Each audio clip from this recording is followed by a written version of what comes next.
Good evening and welcome to another edition of Black and Azul, now in our 30th episode. 30, guys. Wow. Alex Morgan, Joel Soria, Charles Wollin with you, and Jamon Moore is going to join us in a little bit. The Quakes lose another match in New York by a scoreline of 2-1. They had the lead earlier in the game. Chris Wondolowski scored on the 35th minute mark. He just keeps scoring. But New York City does what they do best. They're a top team in the East, and the Quakes succumbing to this New York City FC team. Mateus Almeida not too happy with the pitch. We'll chat about that. We'll discuss it. But Alex, what's your prognosis here? It feels like deja vu. The Quakes have lost their last 5 road matches, and it feels like they're letting a lot of these games slip through their fingers, and maybe it's poor game management. They go ahead early and then shut off right at the end of the first half at a time where they really need to focus on keeping their leads at a time of the season when it's the results that matter. You go back to the RSL game, Sporting Kansas City game, the Colorado game, all of these games it feels like they've let slip through their fingers, and at this point in the season they can't be doing that anymore.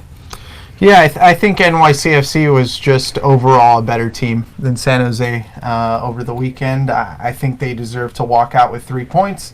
Obviously, they're comfortable, playing at home. They're used to that small pitch that we'll obviously talk about shortly. The Quakes just came out flat the second half, and specifically, as the minutes started to pass on, at 60th minute, things turned. They score their first goal, they tie things up, and then in just a matter of minutes, they're able to break through the midfield and the back line in 3 passes. That just cannot happen, this late in the season. I think the Quakes have done a lot of work, a lot of strenuous work, to avoid those type of situations. But, unfortunately, this team is not living up to its standards. And look, in a matter of moments, with these defensive lapses, all that work is undermined. And Chris Wondolowski talked about it briefly after the game, the quotes we have from the press release. He says they need to start learning from those mistakes, and maybe at this point it feels like the team hasn't been able to take that next step at this point.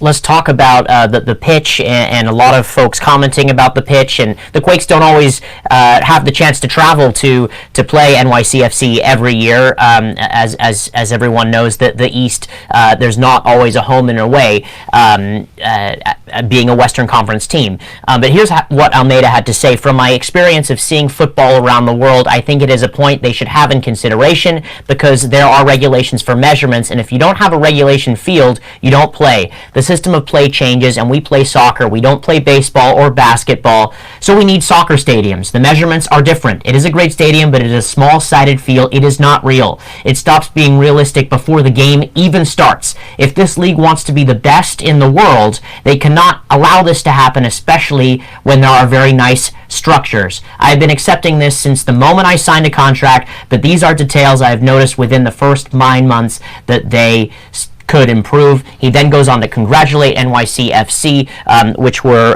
very similar to your comments, Joel. But is the pitch issue an issue, and the Quakes lost, or is this just some sort of excuse here, as well? And from my vantage point, when I do see it, I lean on the side of Almeida here, where this pitch is kind of a travesty, and he's totally right.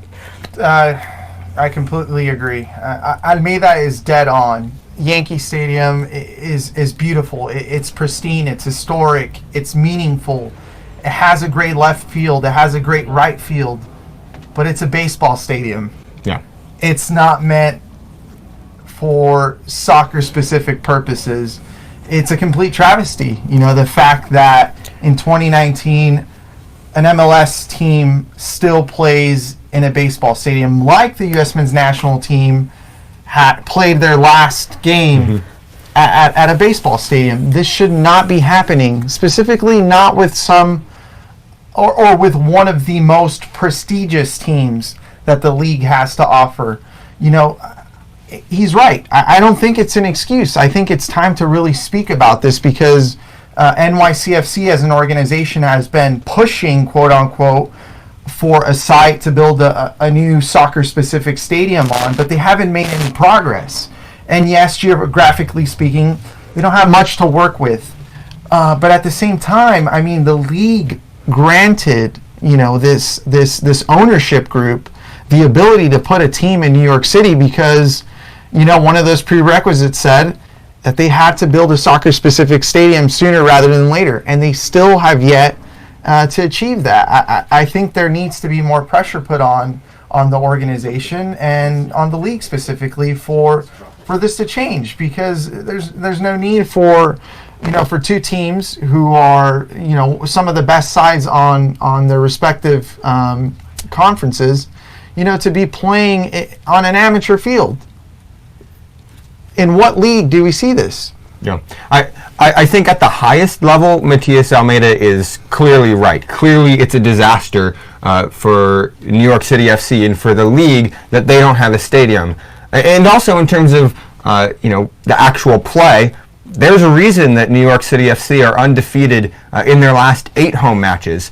It's because the pitch gives them a huge advantage. Right. I actually think early on in the first half, the Quakes possessed the ball pretty well, even better than New York City FC did, but it seemed that every time they tried to spread the pitch wide, they ran into the sidelines. I think Espinoza in particular had trouble with the lack of space. He didn't have any space to run into down the wings. Loses markers, yeah. Exactly. Yeah. And on the other hand, New York City FC are conditioned for it. They were good in those tight spaces. They had a couple of set pieces in which they really exploited those small gaps. They hit the crossbar. Vega made a good save. So I think both can be true. I think Almeida's definitely right, but maybe also it can be an excuse. The Quakes certainly had the game in their hands and let it slip, and it's no excuse for the defensive lapse that they had. Yeah, you said it best, Alex. I think tactically, the Quakes love to play through their outside backs and through their wingers, which time and time again we've talked about the strength of Vaco and Espinosa really making this team tick and being the fulcrum in addition to the engine room of Judson and Jackson Yule. If those guys can't get space and they can't get out wide and they can't cover the wings and have no ability to operate, this team is not going to have the chance to be successful. And just on the pitch, just watching it, just seeing it, it's really just so disappointing. In a league in 2019, you see this pitch, and you look at the stadium, which is beautiful, and granted the Yankees' history, respect. But one of the greatest stadiums in America. Yeah, but let's get a real feel. Right. I thought I was watching an 8v8 game. I thought I was watching a 9v9 game. It always feels that way. And it's just so disappointing and disheartening. And so, my wishes and thoughts to move that project forward, if possible. Speaking of moving forward, let's transition to chat about Atlanta United. The Quakes going to take on the current MLS Cup holders, the champions, Atlanta United. Atlanta United also won the U.S. Open Cup this year. This is a side that wins trophies. They're good at doing this. This is what they were born to do. They love doing it. At home, they're 10 wins, 2 losses, 3 ties. Their run of form, 7 wins and 3 losses in the last 10. And they have one of the best players in Josef Martinez, who has clearly been a wonderful player for the league. And also he's continued his scoring record this evening as they beat Cincinnati on the road. For the Quakes, they haven't played too well on the road. Joel, that might be an understatement. Yeah, they haven't played too well on the road at all. But a chance to rebound, another fresh slate. You go to RSL, you lose. You go to NYCFC, you lose. You go to Atlanta, and who knows?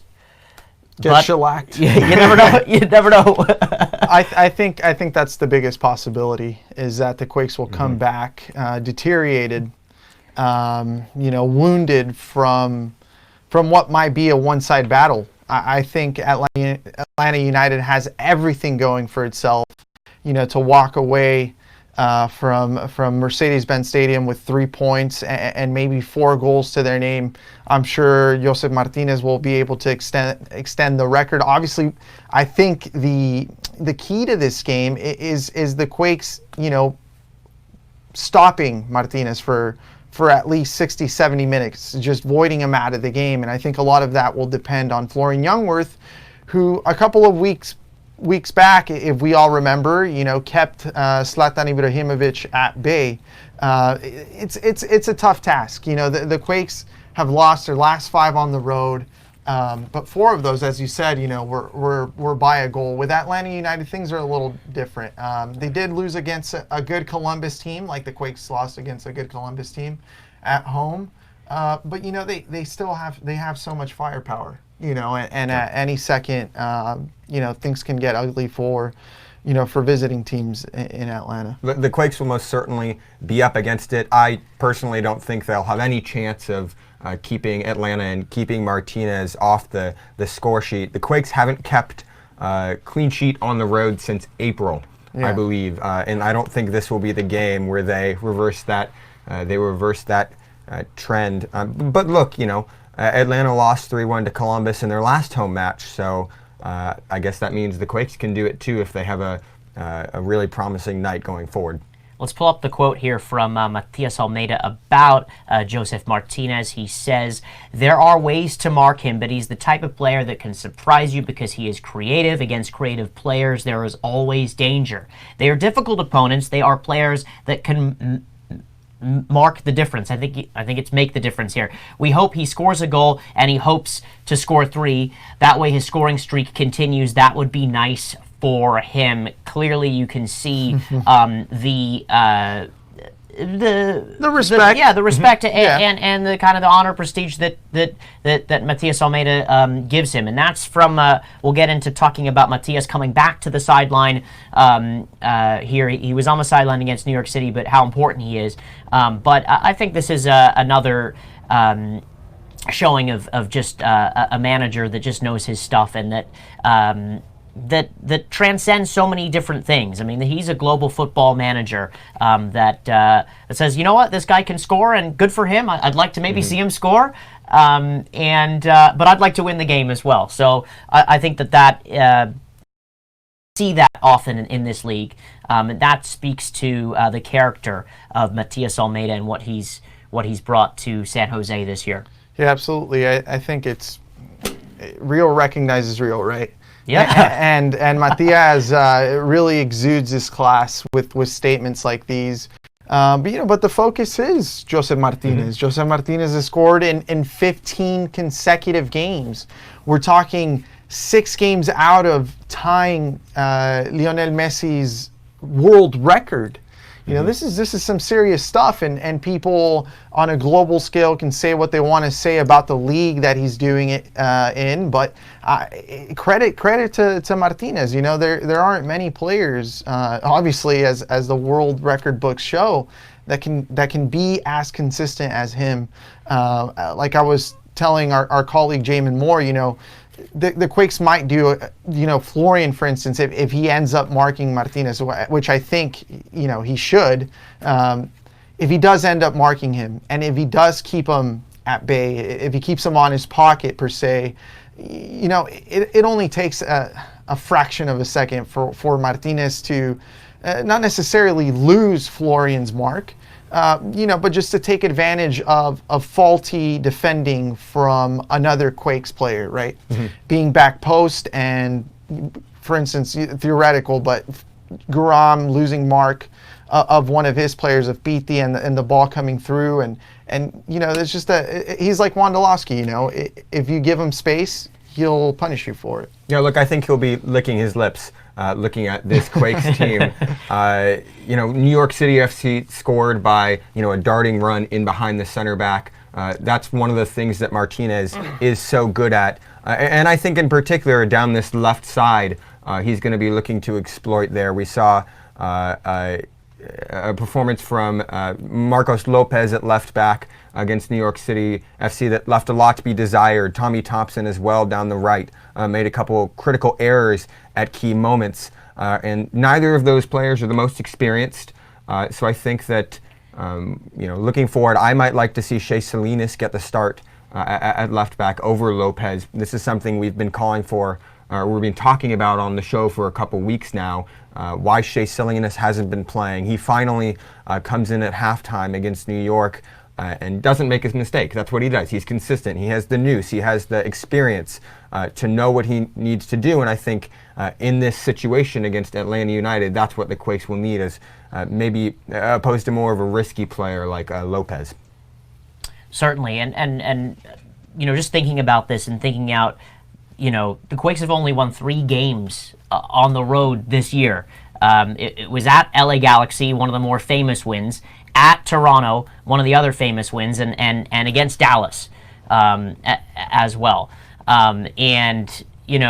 I know it's Atlanta United, and I know it's New York City FC, these top teams in the East, but they gotta get some sort of something by being able to get some sort of result against these Eastern Conference teams. They're gonna host Philadelphia a week from tonight. We'll give you more details about that, by the way. We got a special surprise in store.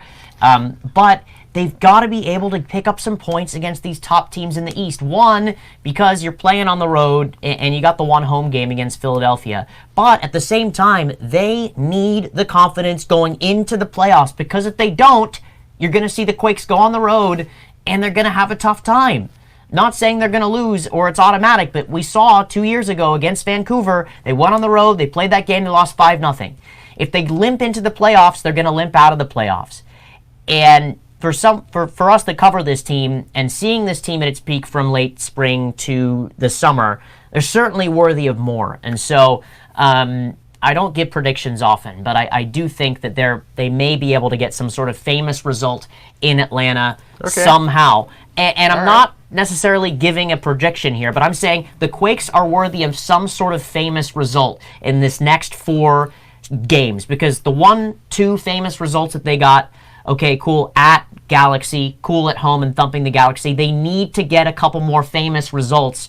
And when I mean famous, results that are really hard-hitting, results that matter, results that really go, hey, MLS, we're the Quakes and we're here. And you know what? Pay attention to us, because you know what? We're in this league too. And you can do all these articles about all these top teams like Seattle and LA and all these big markets and New York City FC and Philadelphia and Atlanta. But hey, we're the Quakes too, and the Quakes need that. And it goes hand in hand with why we have this show. Anyway, end of my rant.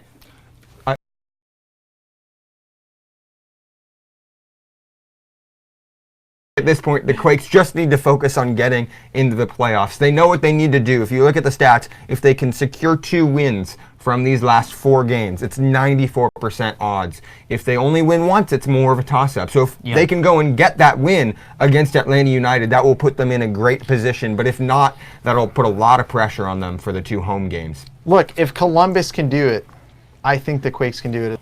It's just going to come down to the Quakes really sticking to the game plan that rose them up, atop of the Western Conference, not atop, but second place, and getting all this praise from the league and from other pundits.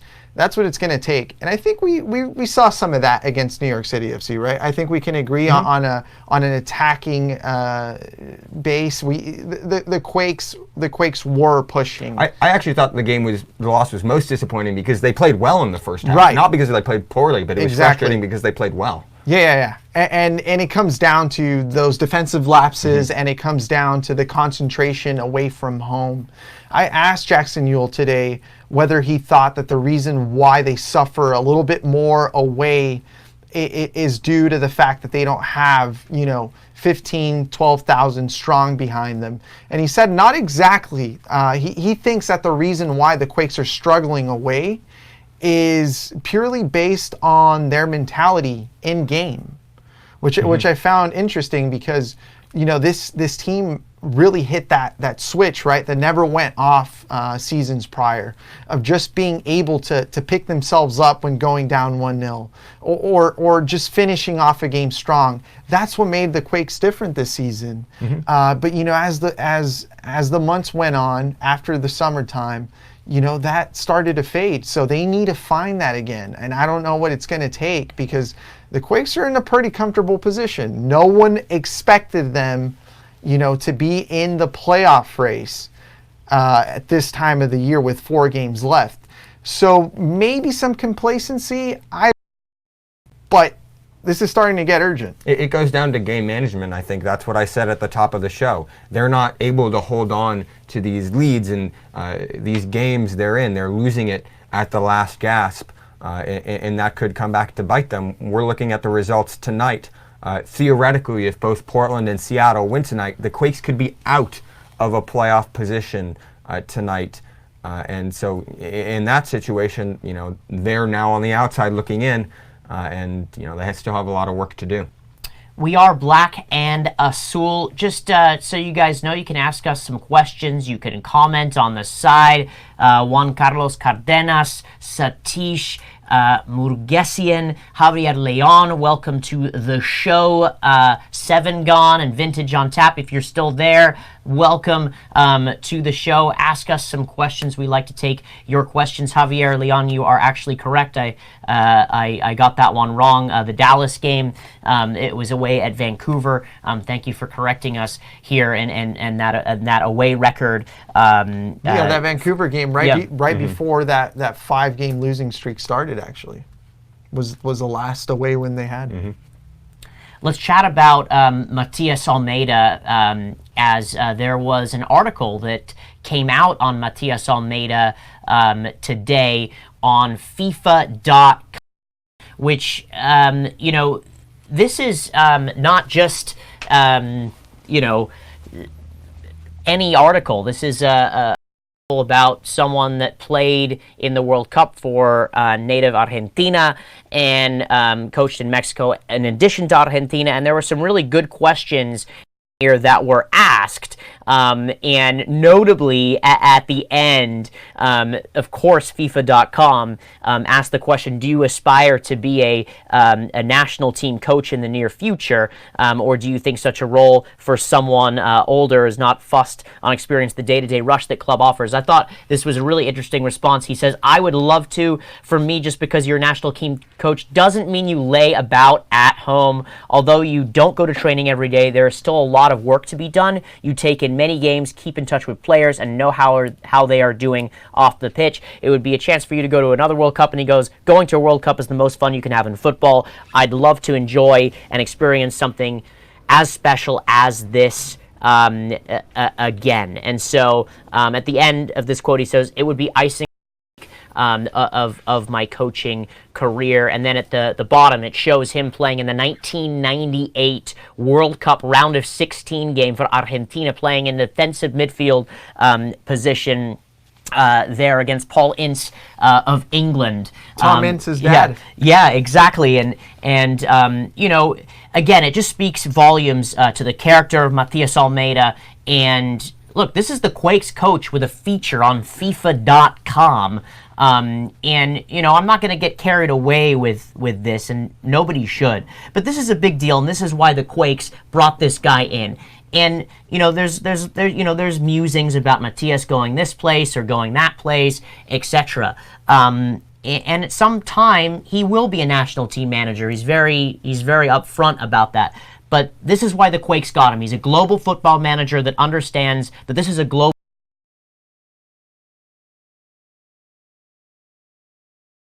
It's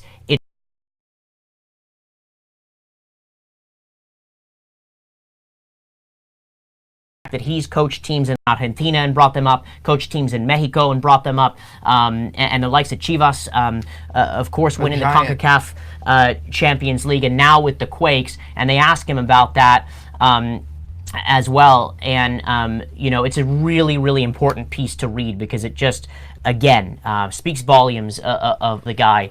At the same time here. Absolutely. Rhetorical question for those of you here with me and for those watching at home or wherever you may be. When was the last time Brian Schmetzer was featured on FIFA.com?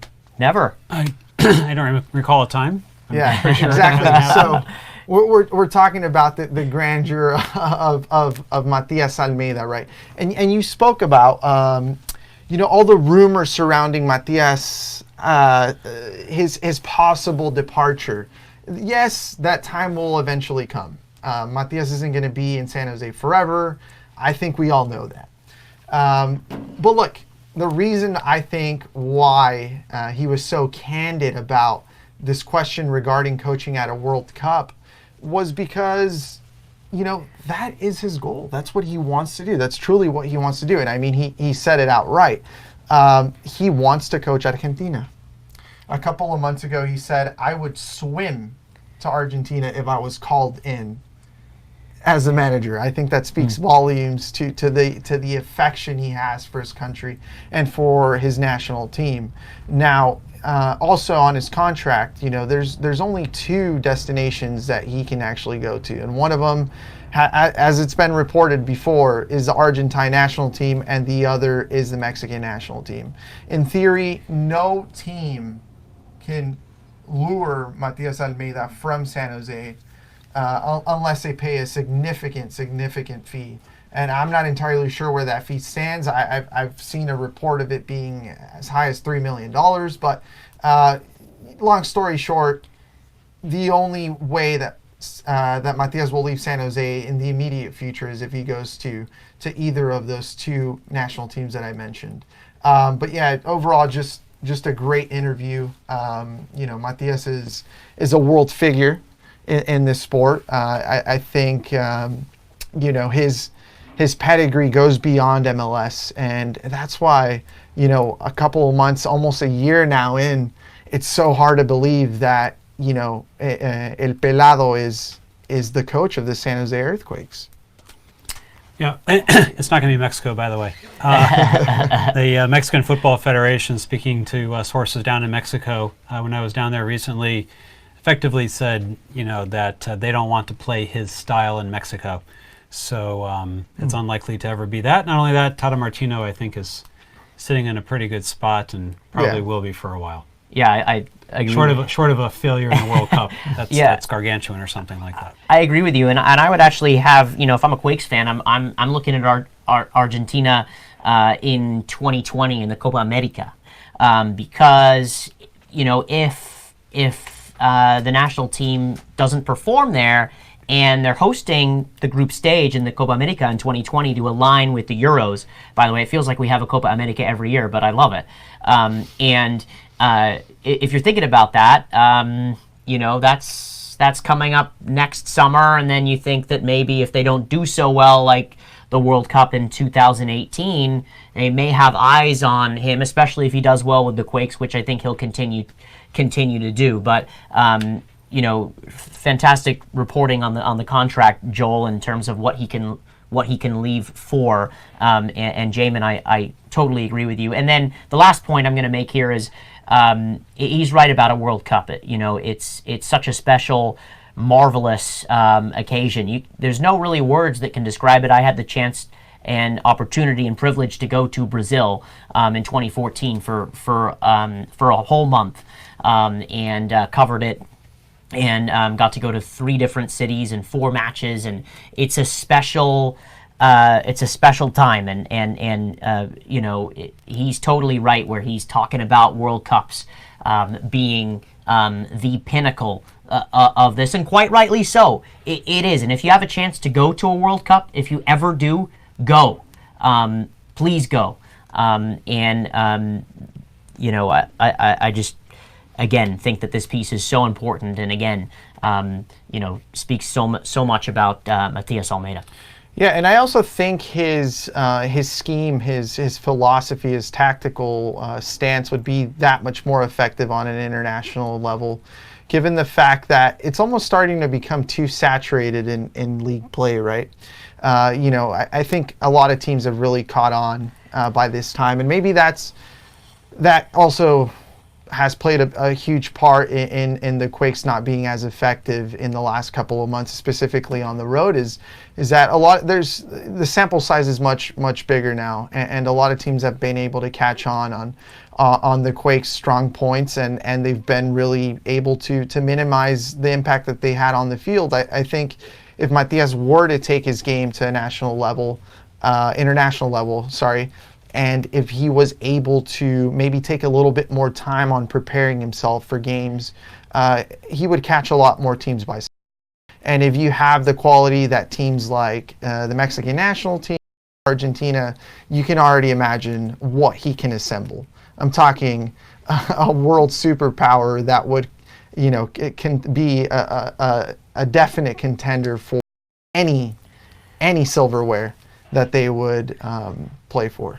This is what we saw in results from Chivas as well. Right. A fantastic year here and a very mediocre year the next year, and then another, trophy the next year. And so continually, Mathias is adjusting his system and his style to what's happening in the league. The league adjusts to him. He continues to innovate after he realizes of how people have caught on, and he's going to have to do that in MLS. And I think the style, the way you see it today with the strong winger play, in another year or two, it might be a different type of focus from an attacking perspective, right, or maybe a new wrinkle in the marking. He's an inventive coach. He's not going to sit on his laurels, and we can expect that from him. More from Mateus Almeida here in midweek, the press conference today. It's a long message, so I'll try to read it as quickly as possible here, but there's a lot to unpack. The message will always be encouraging and positive. There are 4 matches left in which we can be forced into vacation, or we stay a bit longer for the tournament.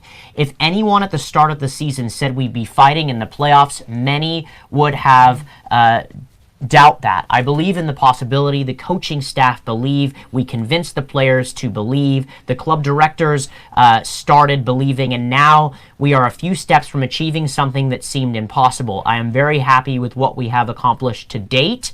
He goes on to say, the team has given more than what was expected, and they can still offer more. We have the desire, which is fundamental. We enjoy everything that we do. The players are starting to have a sense of belonging and respect to the jersey they are wearing, which is my biggest interest. We see that the ownership and the club directors have the same desire. We are together and working as a family, and that is unstoppable. Hopefully we are rewarded with a spot in the playoffs. El Pelado at his finest, unpacking a whole bunch of things there. I'm going to start by just saying the spot that really kind of got me here was the players are starting to have a sense of belonging in respect to the jersey they are wearing, which is my biggest interest. I mean, talk about last year. Not to say that they didn't care about the club or they didn't care about the jersey, but there's a huge difference in the way they're playing this year under him. And clearly, as he says, he's fundamentally changed the culture with this, regardless if they make the playoffs or not. And he feels like everyone's on board, the directors, the club's on board, and hopefully he feels that they are rewarded with a spot in the playoffs. You did miss someone in there that he mentioned, the ownership group. And I was there in attendance earlier today, and when he mentioned the ownership group, his face lit up. And it's happened more than once this season. He's mentioned the owners on a positive note about 2 or 3 times now. The whole aura behind the ownership group being involved with the team has changed drastically ever since Mateus Almeida was appointed. A couple of years ago, actually, in fact, last year, the talk of a lot of fans was John Fisher, right? Was the fact that he lacked, I guess, quote unquote, interest in the team, that he was really just watching from a distance, wasn't really too involved, didn't necessarily care about the team. I mean, for crying out loud, the Fisher campaign, Fisher out. That was a thing. Not too long ago. Yeah. And with scarves. With scarves and everything. Yeah. We're going to have to check in on them and see how they're doing with that. But, it's changed. The of Fisher and co has changed completely. And, I actually did run into Fisher a couple of months ago, and he was involved. He was walking the corridors at Avaya Stadium. He was wanting to get his ears into some of the conversations that the players were having and whatnot. It seems like that side of the franchise has shifted drastically, which I think is underlying positive of this whole revamp. That's what the Quakes need. You know, that's what any organization, I think, in MLS needs more than anything. You know, the ownership group are the pillars. If the ownership group is broken, like they were in Chicago, the teams aren't going to get very far. And it's good to know that, you know, with Almeida arriving in San Jose, you know, San Jose as a franchise and San Jose as a community, you know, has a better chance of growing the game. New owner in Chicago, by the way, as of this week, and right. I heard him on Extra Time, and hopefully we'll do good for that city. I'm a Chicagoan. What was I thought really interesting in conjunction with the comments about playing for the team and playing for the crest. And by the way, real quick on that Fisher point, if you remember, there was a Fisher out protest that was planned.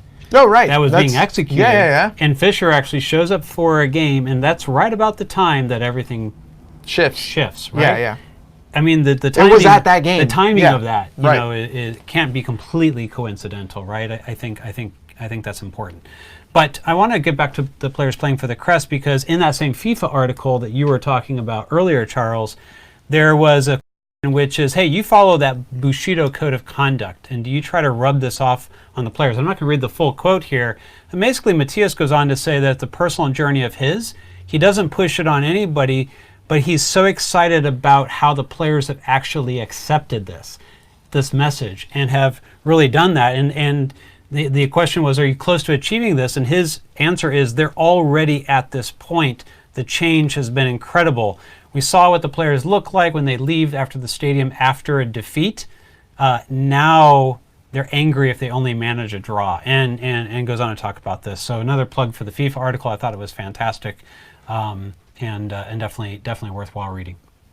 We want to Lima. I know we have some reporting on that as of this evening from the press conference, right? Yeah, correct. Yeah. I spoke with Mathias regarding Nick Lima's absence over the weekend in New York City. He said that it was a tactical decision, that Nick Lima actually approached him regarding his situation, and he advised Lima to settle with playing on the left side. Nick Lima was hesitant, is hesitant of playing and featuring as the Quakes left back, signaling that he'd rather play on the side, that's where he feels comfortable.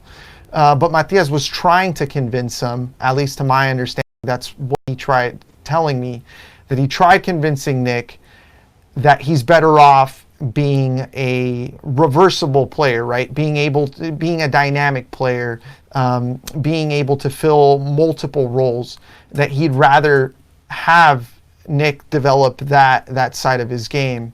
And that he also sees Nick as being more of a potential on the left side than the right side, which I completely disagree with, and I think a lot of us can disagree with.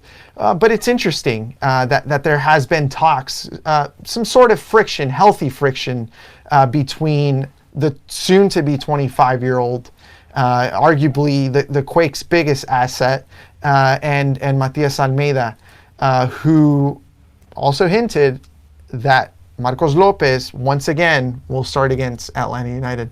This is something that we talked about a little bit before, which is, I think it's related to some of the national team conversation and the juxtaposition that Lima finds himself in with that situation as well. The timing of this is coming right off of the national team, where Nick Lima is looking for playing time as a right back and he's not getting it. It's possible, and you didn't say this, but maybe it's possible, Greg Berhalter's in his ear saying, look, I want to play you at right back, but I need you to get right back time for your team. I need you to go back and talk to Almeida about getting you some more time at right back. We don't know how these conversations are all happening behind closed doors. And so Nick Lima might be going, look, if I'm going to show what my capabilities are, I need to be on the right side to be able to do that. If people are judging me as a left back, I'm going to be a very average left back. If they judge me as a right back, I believe I can be elite in this league. And from that perspective, I agree. I do think, and I think when the Quakes were in a tough spot last year, there was a lot of conversation about Nick Lima moving over to the left side. I was one of the people who even said that it should be tried out. But I also, at the same time, said that he's not going to be elite on the left like he is on the right. It's a Band-Aid solution for something. And before this, there were some tweets going around about the left back situation. And my opinion is that the Quakes have 4 left backs and they have none at the same time. Okay, they've got Marcos Lopez, who's played at the club level at a left wing position. Yes, he plays left back for the Peruvian national team, but you know, Joel, as soon as Marcos Lopez was on his team, we both got overrun by Peruvian media, who were asking, why are the Quakes trying to play him at left back? He's a king. Yeah. And they know what he plays on the national team, right? But clearly they don't think he's a left back if they're asking us that question. And then you look at Nick Lima, who's really a right back, but he's playing on the left back side. And you look at Tommy Thompson, who's not a right back, but now he's a right back. And you look at Shea Salinas, who's really more of a winger, but he's also been a left back. And you know, there's been conversation, of course, you know, about Carlos Fierro.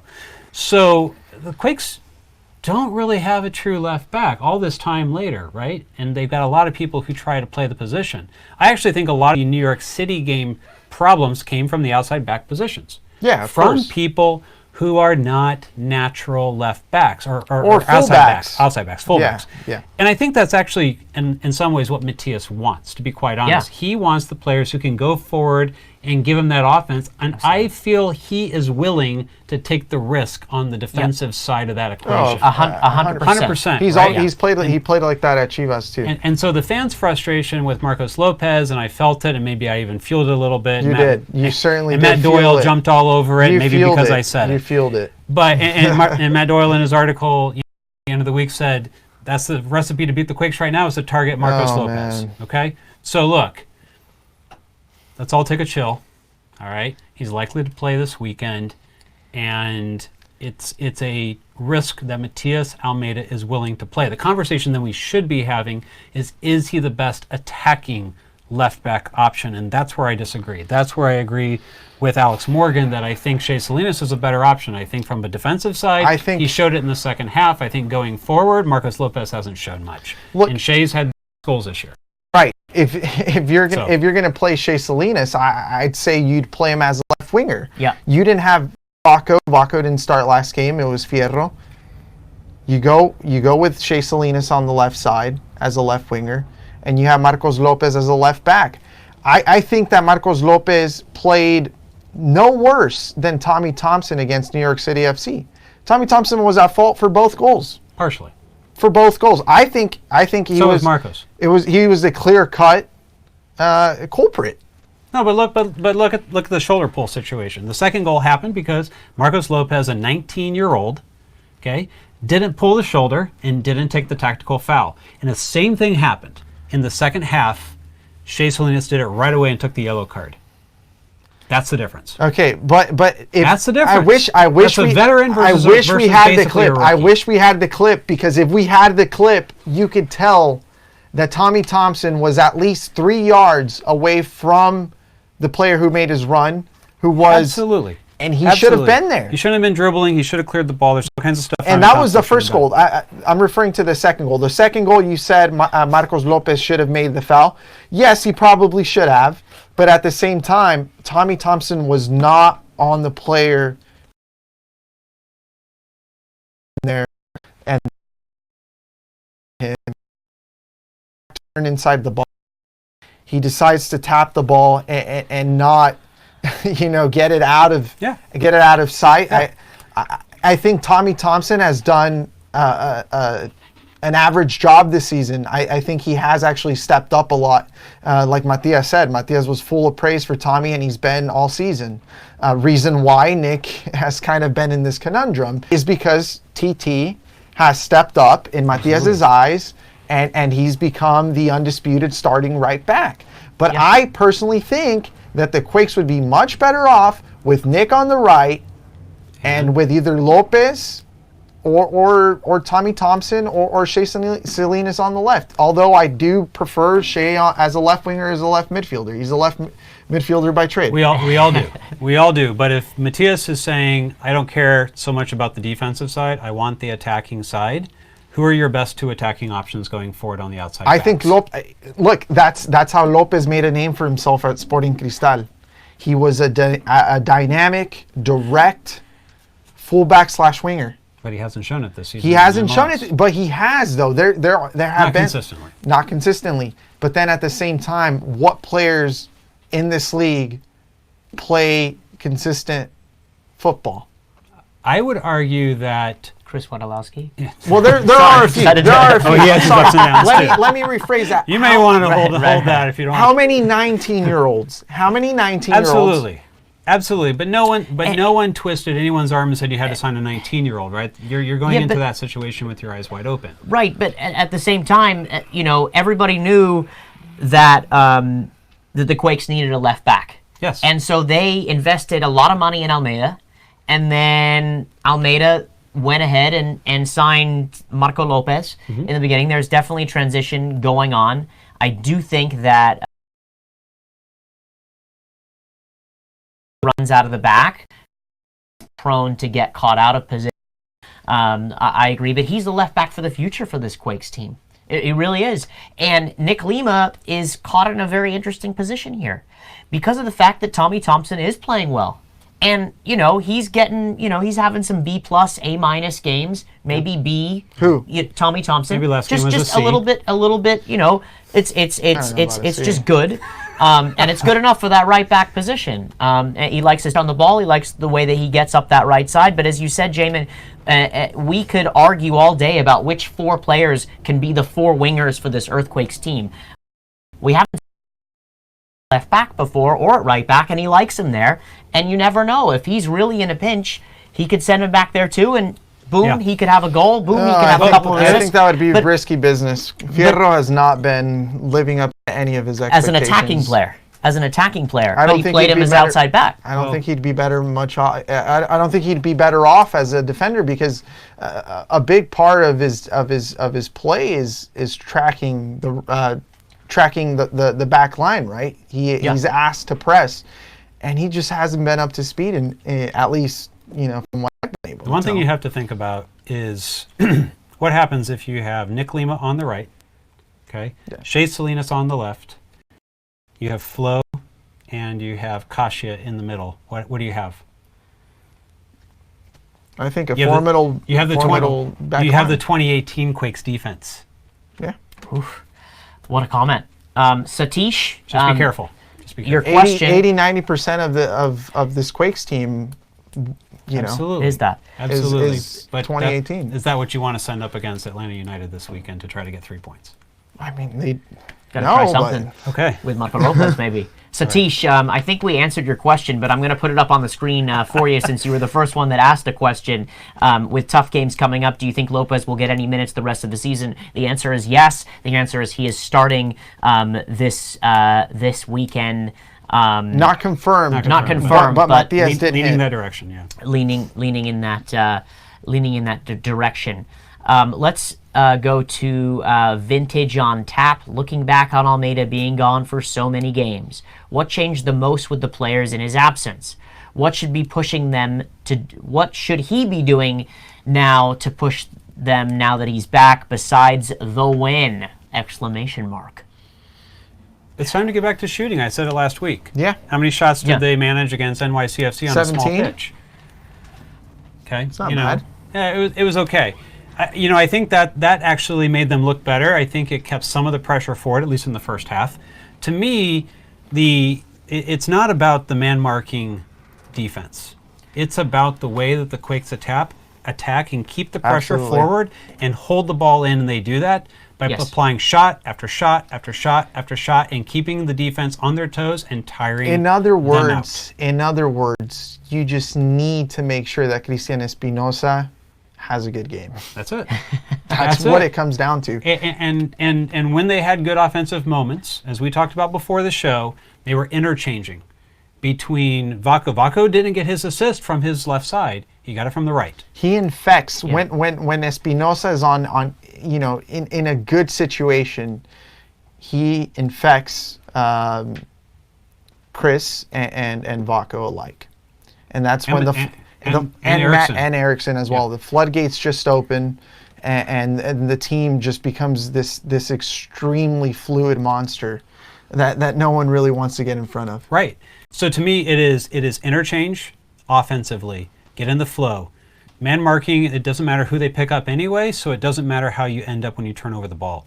So apply shots, keep the offense moving, keep the defense back on its heels, and don't stop the pressure after one goal, because that also happened against NYCFC. I think NYCFC tried to seize control of the game, but I also think the Quakes kind of took the foot off the accelerator just a little bit too much. Yeah, I mean, he wants his team to push for more and kill the game off right after they score the goal. They're not scoring the goal and then sitting back in 2 lines of 4 and packing it in, or 4-5-1. That's not what they're doing here. I mean, at home you know it, you see it, but on the road you haven't had the chance to really feel that yet, except for the 3 wins, really, on the road. Jose, a very similar question. We can keep talking about this, but is there anything strategically different from the way we're playing now versus the way we were playing when we were winning? Obviously, not having Mathias there is not on the sideline, I think really affected this team, shouting and getting energized. I mean, he's the guy that is just so much inspired this group, and just seeing him on the sideline and do that, and every goal celebration and the team celebrating together. He wants them to celebrate together every time they score a goal. I think that's important, and that's been that he wants every player to celebrate. But back to strategically different, besides actually not being on the sideline, you mentioned the shots, and I think we've talked a little bit about Judson coming off a little early. Andy Rios has had some mixed success with this team, but I think Judson coming off early, you lose the midfield balance. You lose the entire midfield, actually, because everything really goes through him. Right. And then you lose your number 6, who's able to snuff out those tackles that we talk about, those lateral runs. And it's really hard when they're trying to chase the game, a goal down, and this volante of all volantes is off the pitch. Yeah, and what happens is Magnus drops deeper because Andy Rios is not taking the space that Magnus has occupied, and Magnus is playing the 6. I don't get that. Okay, if you're going to bring in Rios, bring him on for Eriksson and leave Judson on. You have to be able to stop the counterattack, because when you make that type of shift, what tends to happen is you're chasing the game, you're pushing hard, the other side gets the goal in a game that is very tight. You have an opportunity to get a point, and I think you give up the midfield and you end up getting countered and you lose 3-1 in this Magnus is not the player that you want roaming the entire field at all. So I actually don't really know what went on there. I'm sure, Mathias at that point was just rolling the dice, and he just wanted something to work out. But Judson should remain 90 minutes, game in and game out. As long, obviously, as the Quakes are in it. If they're not in it, then I don't think there's an issue with pulling Judson. But I think Judson should have stayed against New York City FC. Yeah, absolutely. Yeah, and against RSL as well. Yeah. The same thing happened around 70 minutes.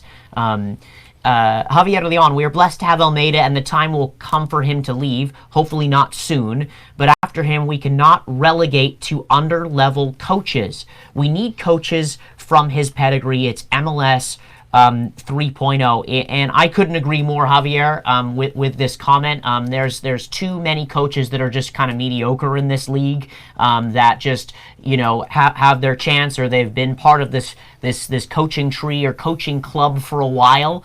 And when I mean coaching club, they're part of a group that's been with a core group of other coaches that they've known to kind of move up. And to have, again, Almeida and what you said about him, we got to savor the time and Quakes fans need to savor the time that the club has with him, because it isn't forever. And you're right. Going back to the coaches before, it is MLS 3.0. I don't really know what iteration we are MLS now. But your comment here is completely 100%, 110% correct, in the sense that when he does leave one day, are you going to? Yeah, are you going to get a Bob? Are you going to get a Bruce? Are you going to get a Tom? Are you going to get a Greg? No, we have Mathias, and and the sense that he's a global football coach. The Quakes invested a lot of money in Mateus Almeida. When he leaves, the Quakes need to go and invest again in another global football manager that understands, that gets it, that's humble, and really is real is real. Yeah, it's going to take a lot of resources, though. I can't really think of another Mateus Almeida at the top of my head. He's truly, and I mean this, he's one of a kind. I've gotten to know him as a person as well. He's a genuine person. I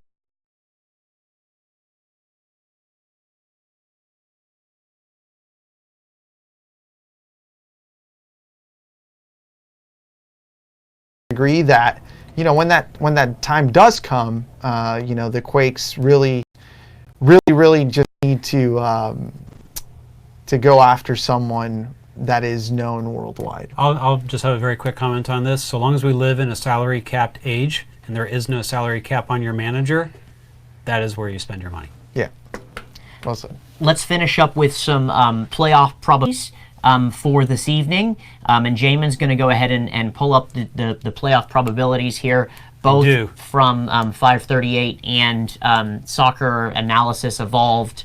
American Soccer Analysis? American Soccer Analysis. Let's do this real quick. So first off, Portland and the Red Bulls. I think people are probably clock watching like we are. Red Bulls up 1-0 in 90 plus 3 there.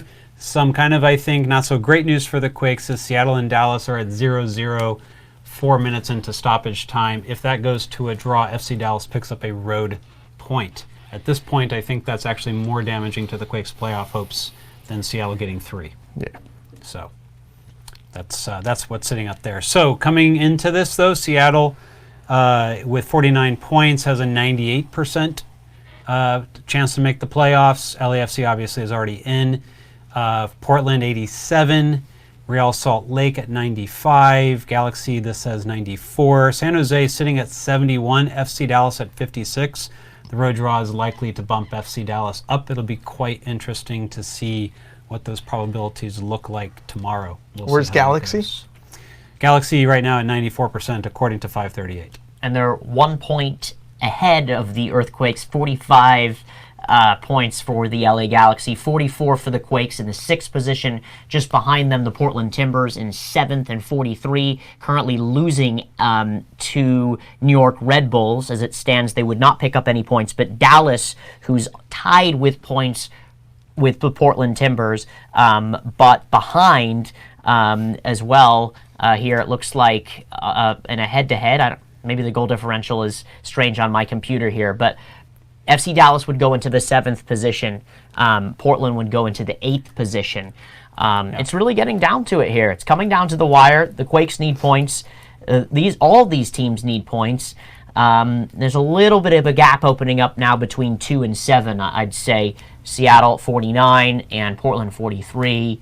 We'll see if there's kind of a heavier second, third place finisher, but I don't expect that. It's just been all muddled, these 6 teams, 2 through 7. The teams in home positions are looking good for their home positions at the moment. The teams in the away positions are where I think things are going to change around a bit. The Galaxy do have a softer schedule, and that's what some people are looking at, including 538, in order to say that they're more of a shoo-in for the playoffs at this point. Of course, everyone's been saying that about Portland, and now they're down 2-0 to the Red Bulls at home.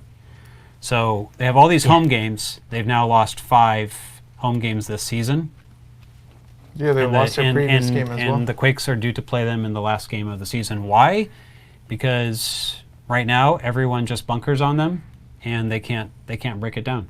And they get bunkered and countered, and basically they're a bunker and counter team, and they've hoofed in, last I saw, 24 crosses tonight. They now lead the league in crosses, second to the Galaxy. I like the usage of the word hoof. Hoofed in. If Robert Jonas is watching this from home, hoofed the ball in.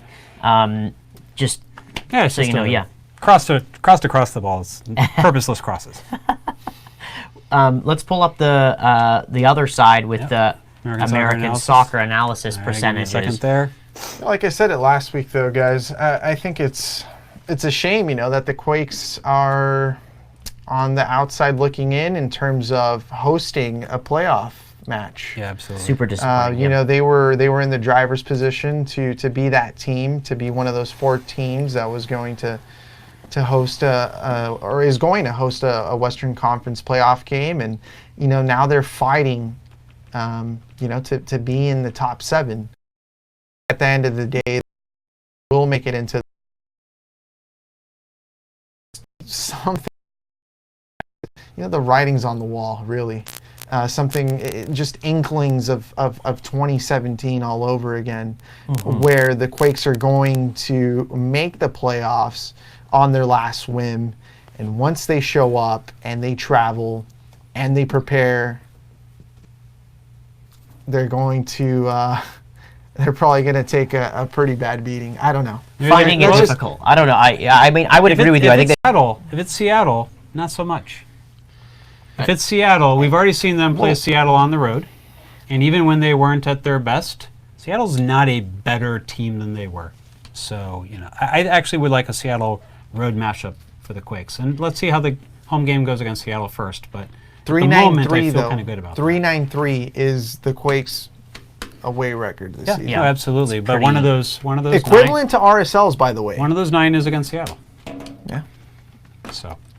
Okay, real quick, I'll be very fast on the American soccer analysis. Not much different. The Quakes sitting at 76.2, FCD at 54.6, Portland's at 87.9, the Galaxy at 90.3, and everyone else is higher than that, so it doesn't really matter.